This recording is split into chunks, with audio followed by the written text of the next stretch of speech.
What if the reason you feel awake is not because your body has more energy, but because one of its warning systems has been muted? Caffeine is everywhere. Morning coffee, afternoon pick-me-up, energy drinks sold as productivity. Most people don't see caffeine as a drug. They see it as fuel. But biologically, caffeine does not add energy. It blocks fatigue.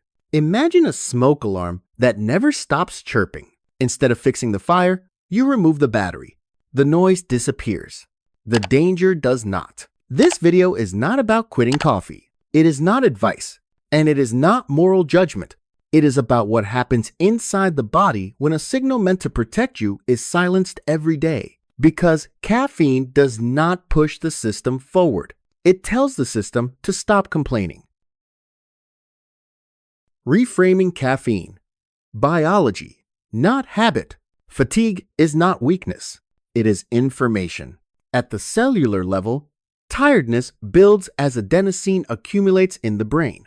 Adenosine is a signal. It tells your nervous system that energy has been spent and recovery is needed.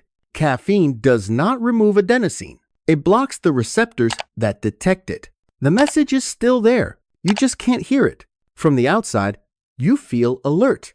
Inside, the system continues to run in the background. Early use. Why it feels harmless?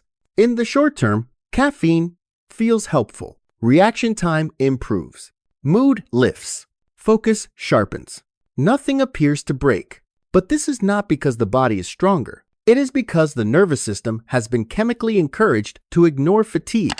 At this stage, most people assume caffeine is solving a problem. It is not. It is postponing one. The first biological shift. Tolerance.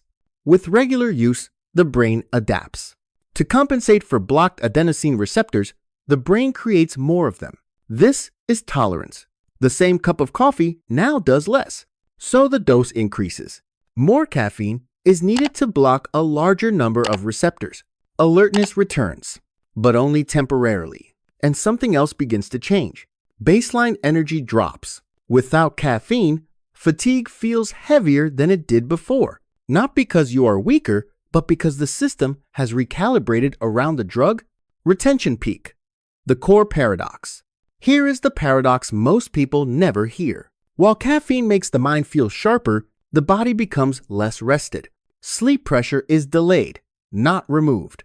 Recovery is compressed.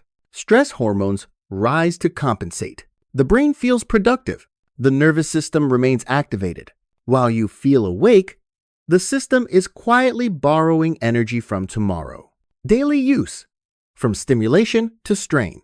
Caffeine stimulates the release of cortisol and adrenaline. These hormones are useful in short bursts. In constant use, they create background stress. Heart rate increases. Blood pressure rises slightly. Digestion slows.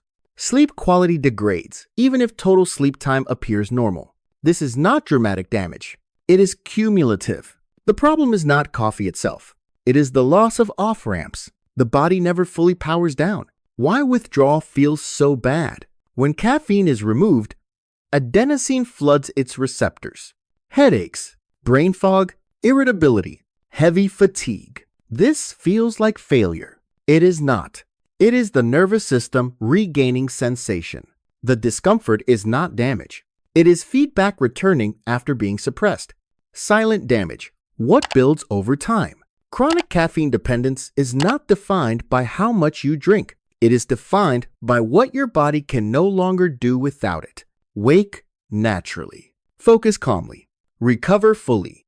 Over time, the system becomes stimulus dependent, and when stress increases, sleep decreases, or illness appears, there is no reserve. This is when people feel trapped, tired but wired, alert but exhausted. Modern fear. Loss of autonomy. In the United States and Australia, this pattern is common. Burnout, anxiety disorders, sleep medication paired with stimulants, morning coffee to wake up, night medication to shut down. The fear is not caffeine itself. It is dependency. When the nervous system cannot self-regulate, control shifts outward. Schedules, prescriptions, systems. The exit. rhythm, not elimination. The biology does not suggest zero caffeine. It suggests timing, spacing, recovery. Periods without stimulation allow receptors to normalize, sleep pressure to work properly, energy to rebuild instead of being borrowed. This is not discipline. It is rhythm. Closing. The real insight. Caffeine does not make you strong. It makes you quiet enough to keep going when rest is needed. Health is not about never stimulating the system. It is about knowing when to stop.